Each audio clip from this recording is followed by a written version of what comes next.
Hello, it's great to have you here. If you enjoy thrilling romances, please leave a like and subscribe to the channel so you don't miss any stories. The sky over the Arizona Territory in 1888 was a fickle beast. One moment it was a placid sea of blue, the next it was a churning cauldron of ochre and brown. Arthur knew this better than most. He felt the shift not in his bones, like the old-timers claimed, but in the frantic, wide-eyed look of his cattle. They smelled the storm coming on the wind, a coppery scent that promised grit in every mouthful and a world turned sideways.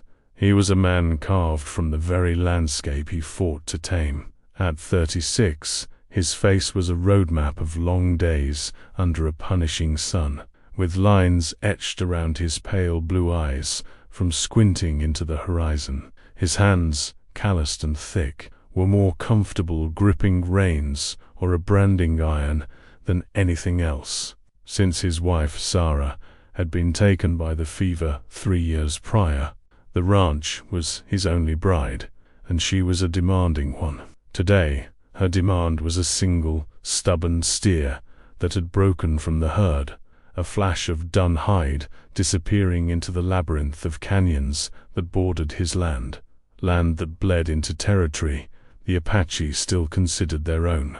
Arthur spurred his buckskin, a powerful horse named Flint, his jaw set in a line as hard as the distant mesas.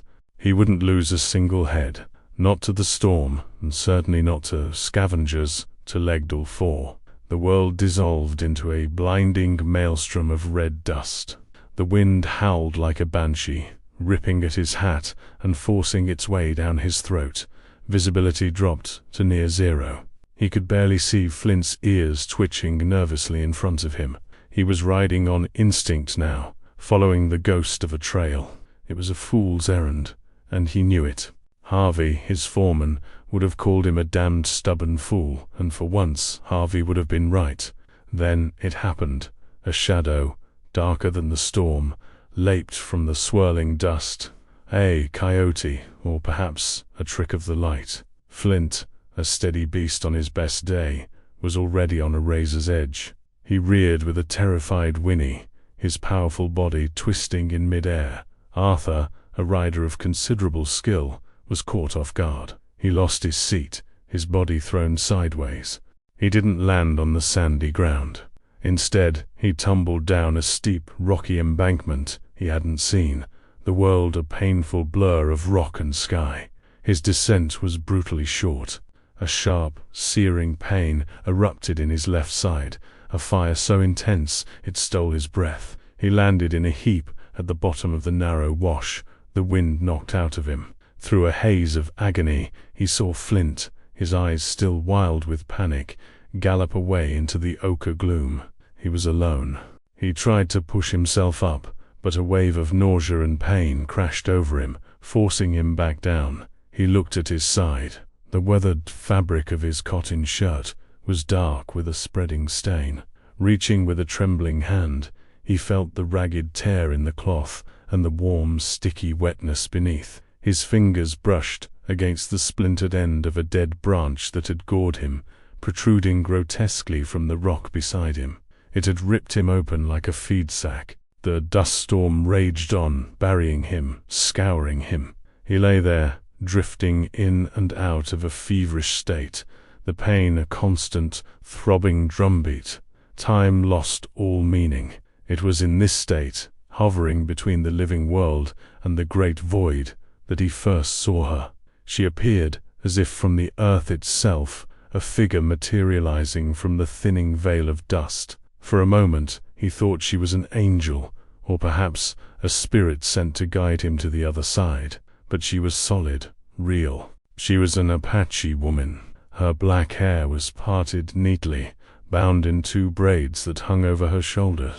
Her face was strong, with high cheekbones and a mouth that looked as if it had never learnt to smile. But it was her eyes that held him captive. They were the color of dark, wet earth after a storm, and in their depths he saw a wisdom that seemed as old as the canyons themselves.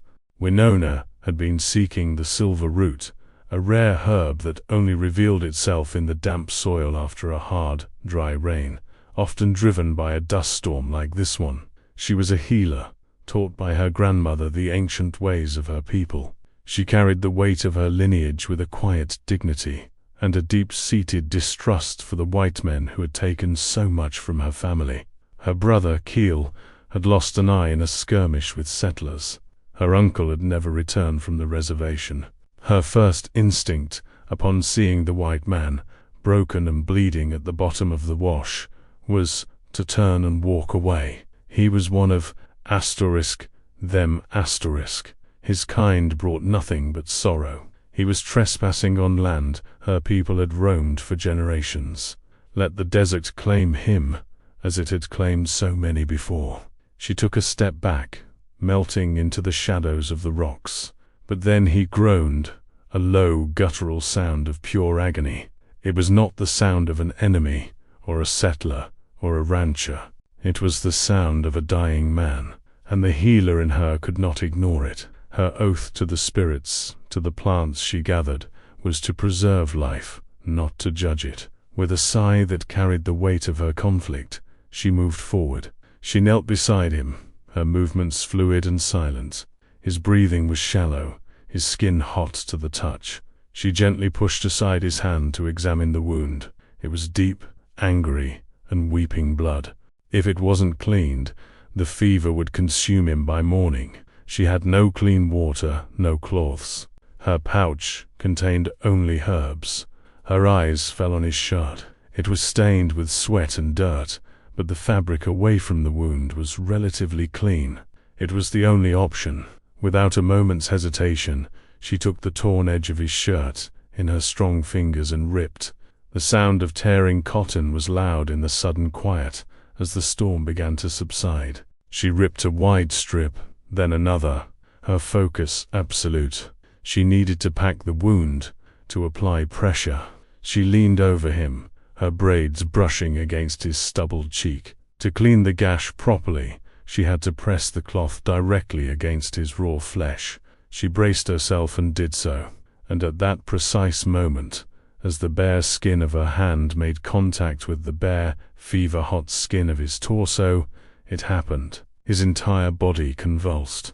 A violent, uncontrollable tremor shook him from head to toe, so powerful it made his teeth chatter.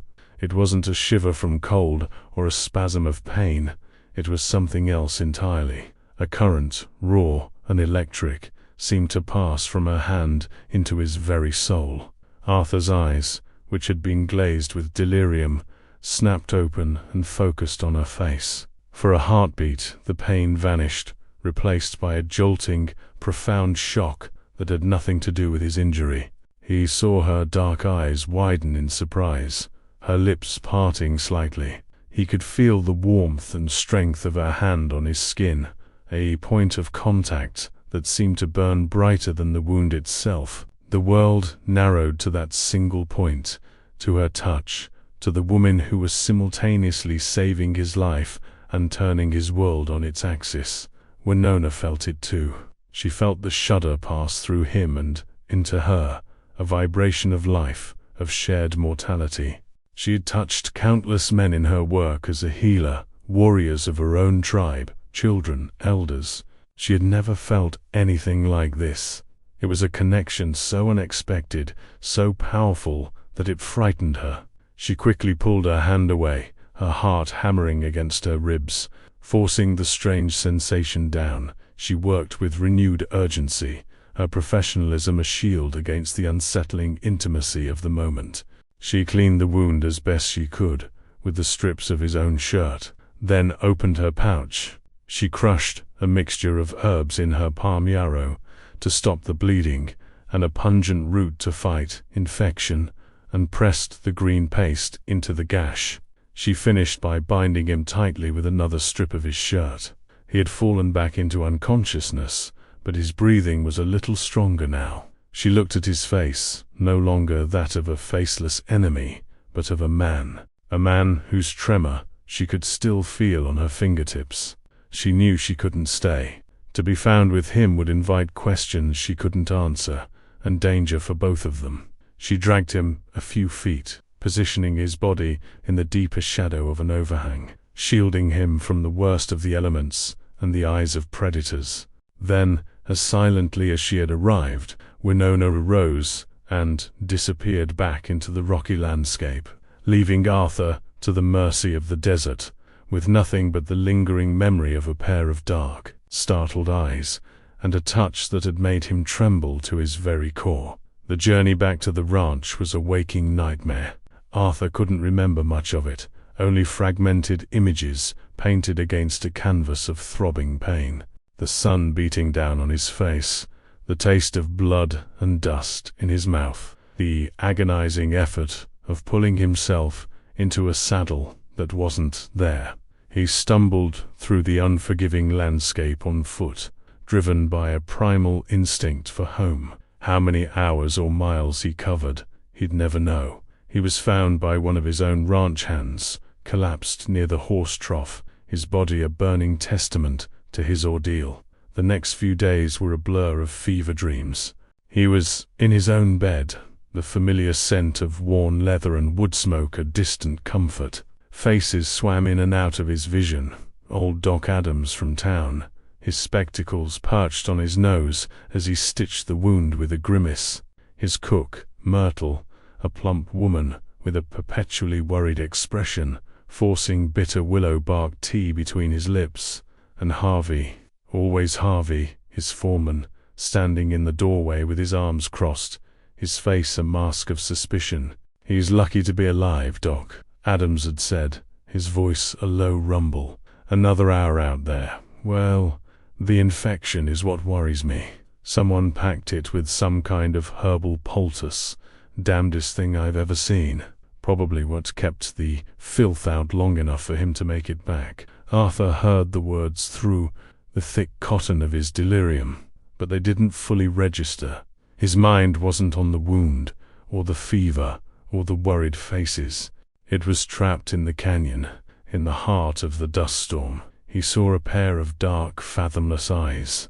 He felt the sharp, clean sound of his own shirt being torn, and he felt the tremor. Over and over his body relived that moment. The jolt of electricity that had nothing to do with pain, the sudden, shocking clarity in the midst of his fever, the feel of a woman's hand on his skin.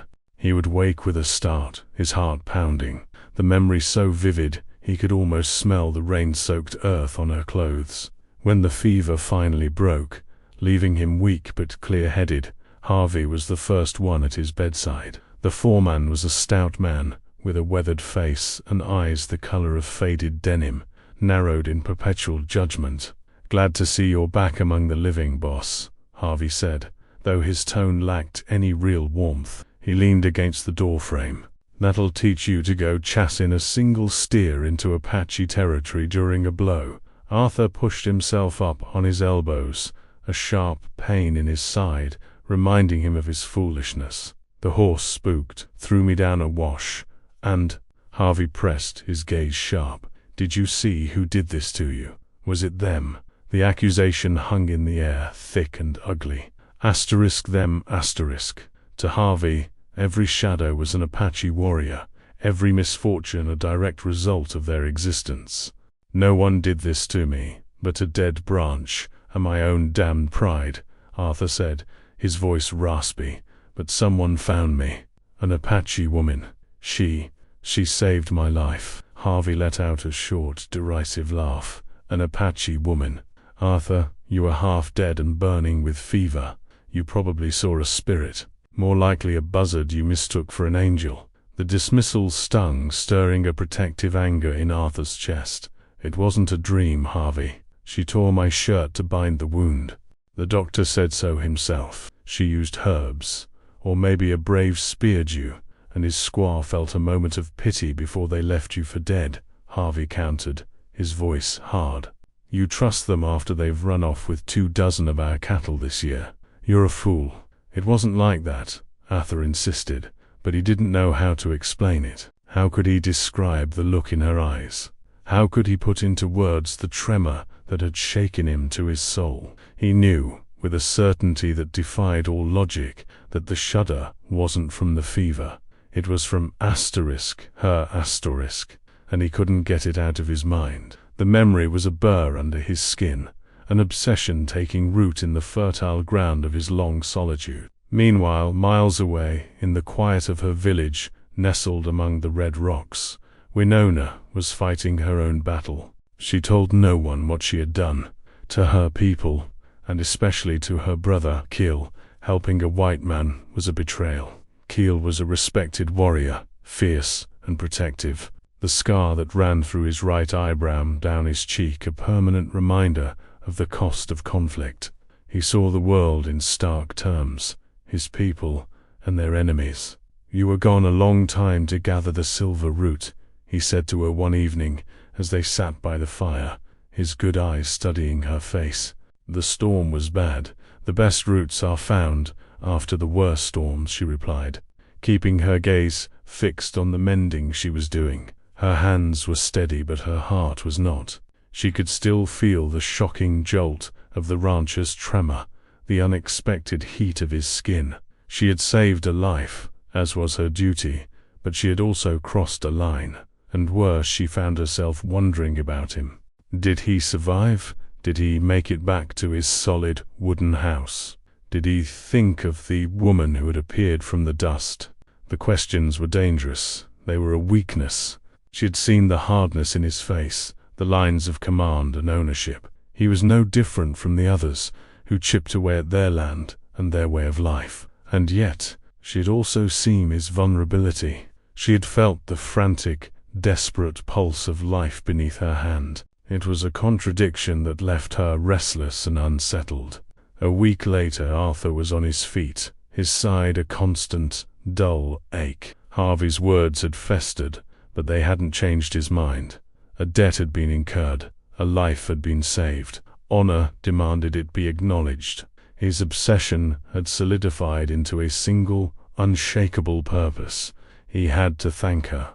He ignored Harvey's glowering disapproval and went to the ranch's supply store. He selected a 50-pound sack of the finest flour and, from his own home, a thick, dark blue wool blanket that had belonged to his wife. Sarah had treasured it.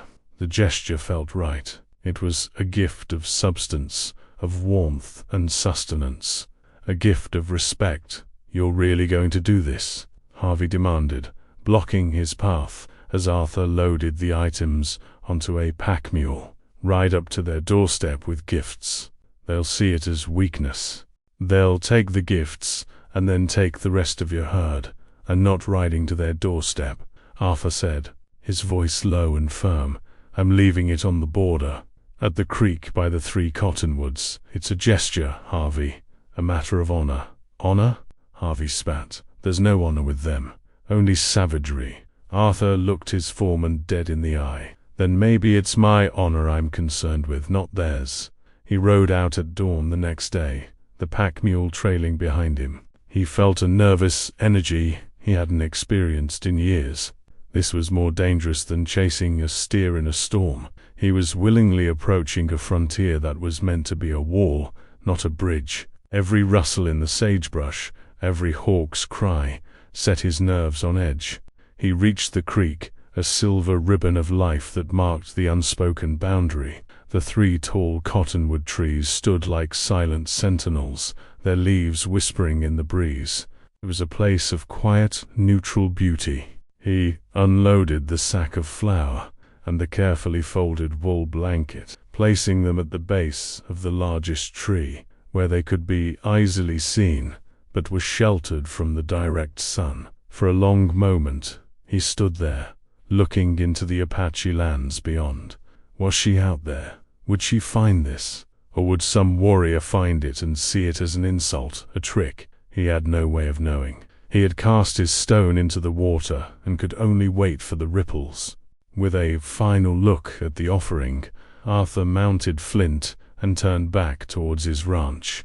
He left behind a sack of flour and a wool blanket, but what he was truly leaving was a question, a dangerous, hopeful question, hanging in the still desert air, waiting for an answer.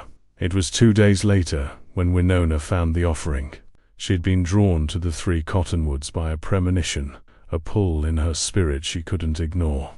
At first, she saw only the unnatural shapes at the base of the largest tree, and her hand instinctively went to the knife at her belt. Her eyes, trained to spot any disturbance in the landscape, scanned the horizon for ambush. There was nothing, only the whisper of the wind through the cottonwood leaves and the gentle murmur of the creek. She approached with the caution of a doe sensing a wolf. The sack of flour was clearly of high quality, its canvas sides tightly woven. The blanket was even more remarkable. It was thick wool, dyed a deep indigo, softer than anything she had felt in years. It was a gift of immense value, not a token trifle. This was a gesture of profound respect, an acknowledgement of a debt. It was the white rancher's answer to her actions. When she returned to her village, she showed the blanket only to her grandmother, Orenda, a woman whose face was a beautiful map of wrinkles and whose eyes held the wisdom of 100 winters. "He is a man of honor," Orenda said, her voice like the rustle of dry leaves, as she ran a frail hand over the wool. "But honor in a white man is a rare and dangerous thing. It can be a bridge, or it can be a trap." "What should I do?" Winona asked. "The spirits guided you to him once," the old woman replied. "They will guide you again. Listen to your heart, but do not forget the lessons of your head." The rancher's audacity intrigued her. His gratitude was a puzzle she felt compelled to solve. Against all her better judgments, against the silent, stern disapproval she knew she would face from Keel, she made a decision. A week after she found the gifts, she returned to the creek at dusk. She didn't hide. She simply sat on a smooth, flat rock by the water's edge and waited. Arthur had been returning to the creek every other day, a knot of anxiety and hope tightening in his stomach each time. He'd find the gifts gone, but with no sign, no message. He was beginning to think Harvey was right, that his gesture had been taken as payment and the transaction was over. But on this evening, as the sun bled orange and purple across the sky, he saw her. She sat as still as the stones around her, a part of the landscape. His heart hammered against his ribs. He dismounted Flint slowly, careful not to make any sudden moves, and walked towards her, his boots crunching softly on the gravelly bank. "I wasn't sure you'd come," he said, his voice rougher than he intended. Winona looked up at him. In the fading light, her eyes seemed even darker, deeper. "Your gift was loud. It spoke of respect." "It was meant to," he said, stopping a respectful distance away. "You saved my life. My name is Arthur." "I am Winona," she replied. Her voice was low and melodic, like the creek itself. An awkward silence fell between them, filled only by the sounds of the evening. They were 2 people from warring worlds, with a chasm of blood and history separating them, and yet here they were. "The tremor," he began, unable to stop himself. "When you touched me, it wasn't the fever." A flicker of the same surprise he'd seen in the canyon crossed her face.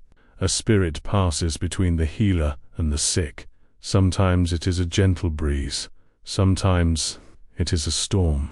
It was an explanation, but not one he fully understood. And he knew, with a certainty that settled deep in his bones, that it was more than that. That first meeting was short, a tentative testing of the waters, but it was not the last. They began to meet at the creek, their sanctuary, their secret world between 2 frontiers. At first, they spoke of practical things, the patterns of the rain, the movement of the deer herds, the herbs she gathered. Slowly, cautiously, they began to share more. He told her about his wife, Sarah, about the echoing silence in his large ranch house, a silence that had become his constant companion. He spoke of the relentless work, the struggle to carve a life from the harsh land. She, in turn, told him stories of her people, of the star-chasing coyote and the creation of the mountains. She spoke of her grandmother's wisdom, and, in a voice barely above a whisper, of the family she had lost. She never accused, never blamed him personally, but he felt the weight of her people's sorrow in every word. He saw the world through her eyes, a world not of property lines and fences, but of sacred grounds and ancient spirits. The distrust he had carried for so long began to erode, replaced by a profound admiration for her strength and grace. The memory of that first touch, the tremor, was a current that ran beneath every conversation. With each meeting, the space between them grew smaller. A shared look would last a moment longer. A smile, rare and beautiful on her stoic face, would make his heart ache. He found himself living for those stolen hours at dusk, the rest of his life just a waiting period. He was falling in love, a feeling he thought had been buried with Sarah. But as their private world blossomed, the outside world grew harsher. The cattle rustling grew worse, more brazen.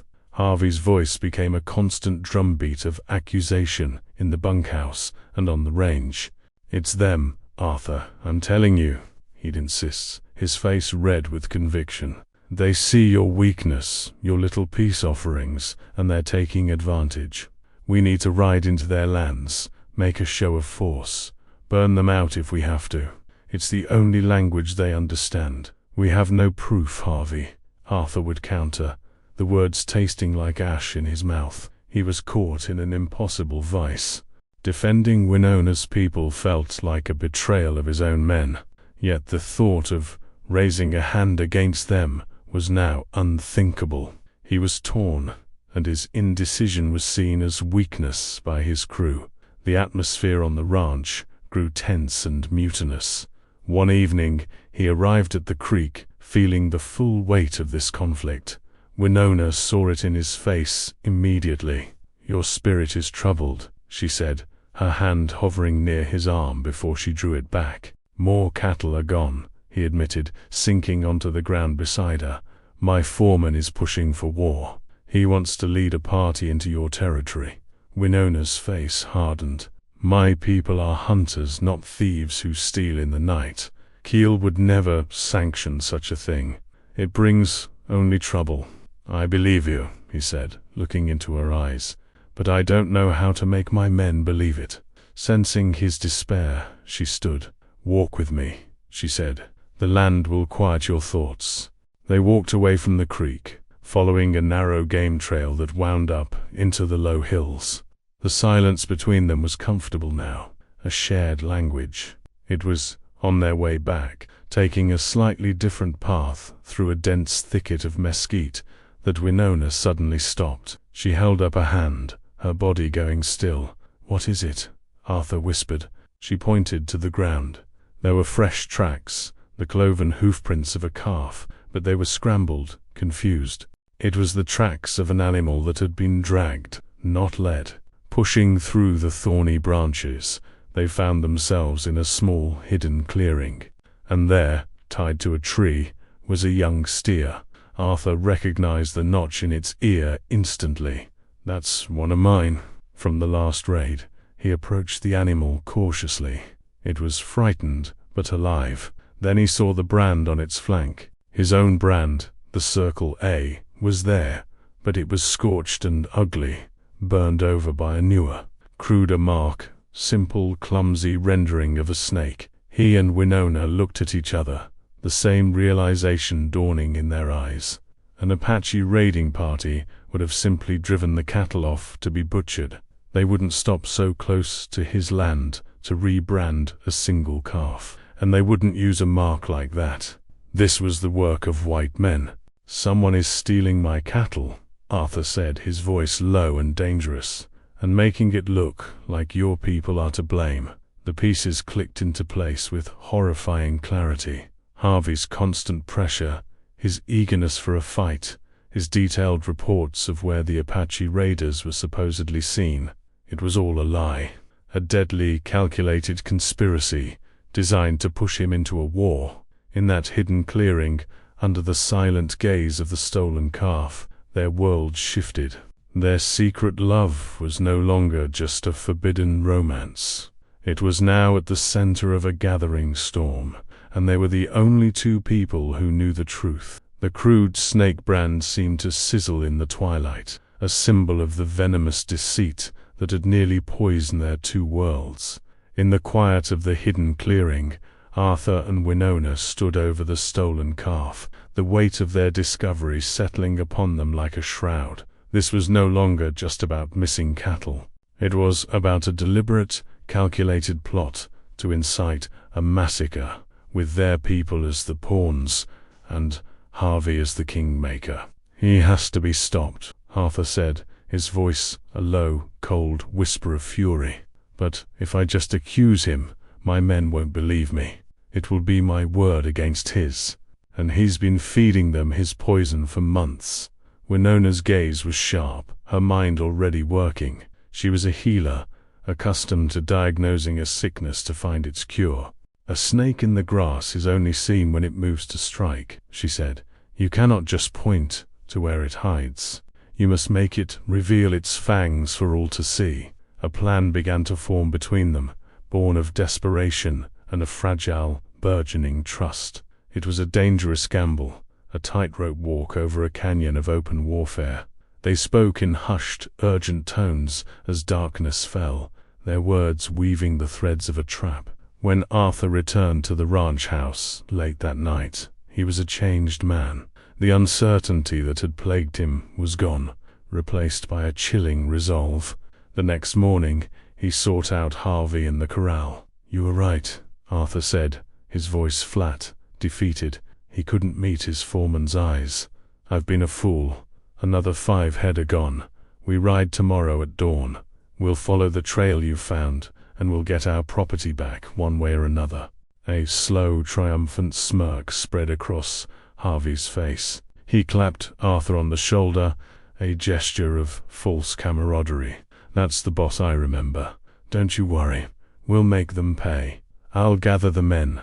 As Harvey strode away, his walk full of swagger, Arthur felt a wave of disgust.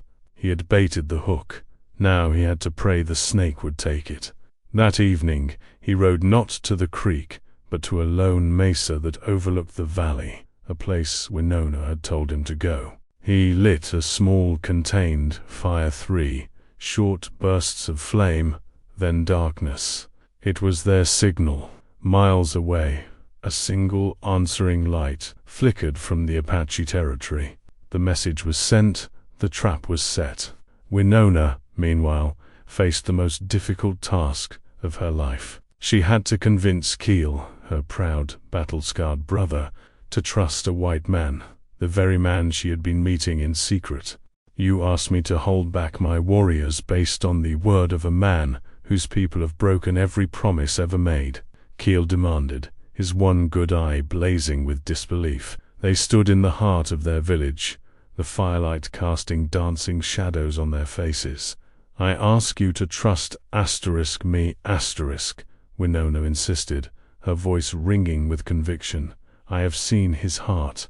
He does not want this war. He is setting a trap for the real thieves. If we attack, we will be walking into their plan.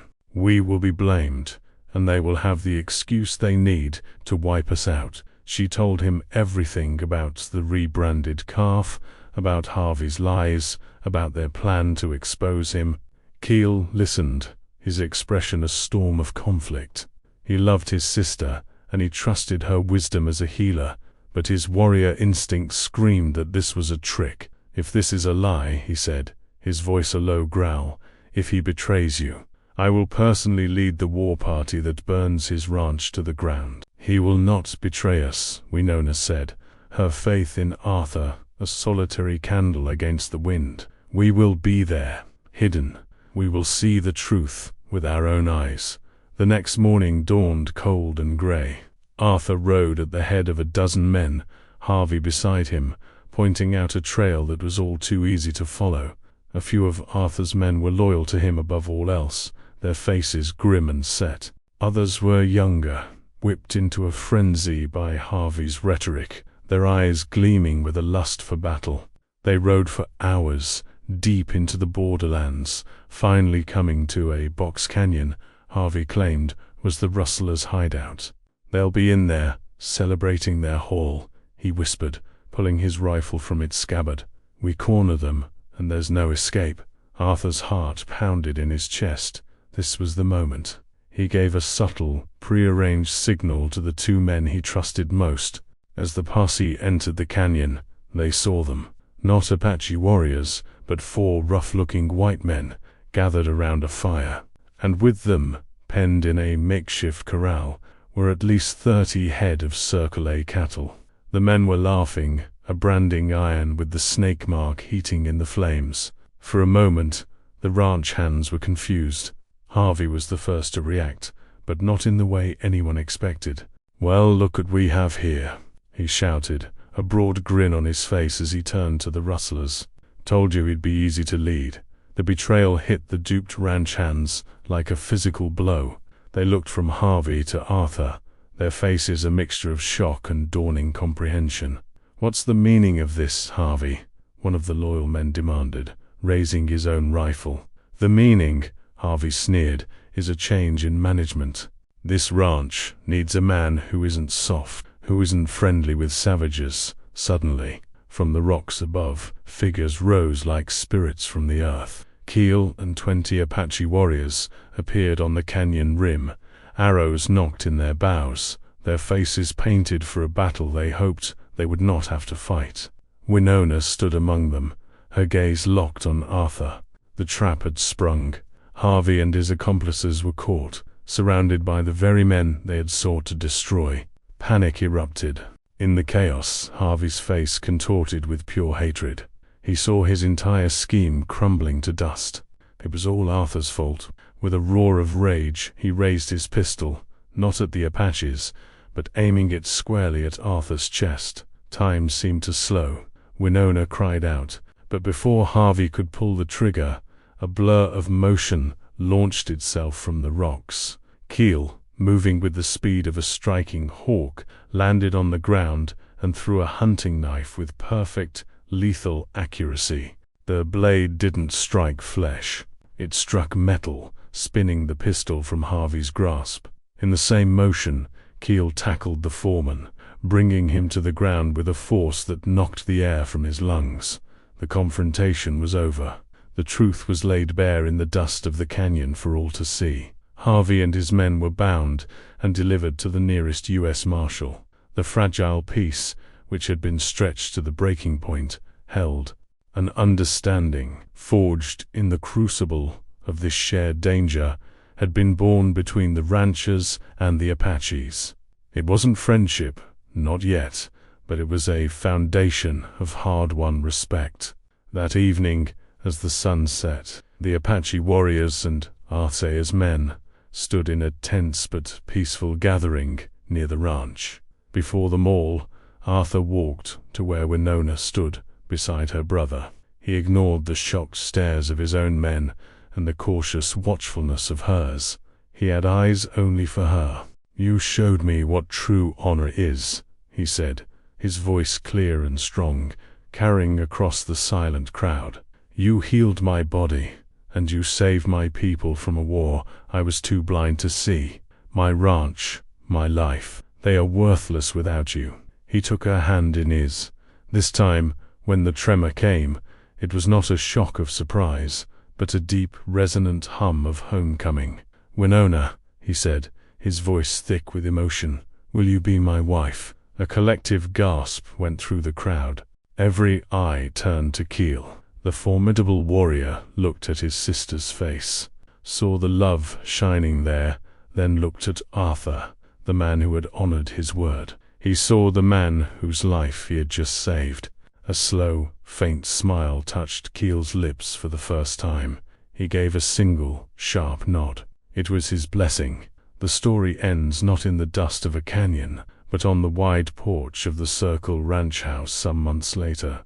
Winona stood beside her husband, her hand resting on his arm as they watched the last rays of sunlight paint the mesas in hues of gold and rose. The land no longer seemed like a place of division, but a shared horizon, full of promise. Arthur looked down at her, at the wise, beautiful face that had first appeared to him in a fever dream. I finally understand, he said softly. Understand what? She asked, her dark eyes searching his. The tremor, he answered, covering her hand with his own. In the canyon, that first day. It wasn't the fever. It wasn't fear. It was my soul recognizing yours. It was the beginning of my life, not the end of it. True courage isn't found in conflict, but in the willingness to trust and love across the divides of prejudice. Honor and empathy can build bridges where hatred has only built walls, proving that the deepest wounds can be healed by an open heart. If this story touched your heart, don't forget to confirm your subscription and leave a like. It helps us out a lot.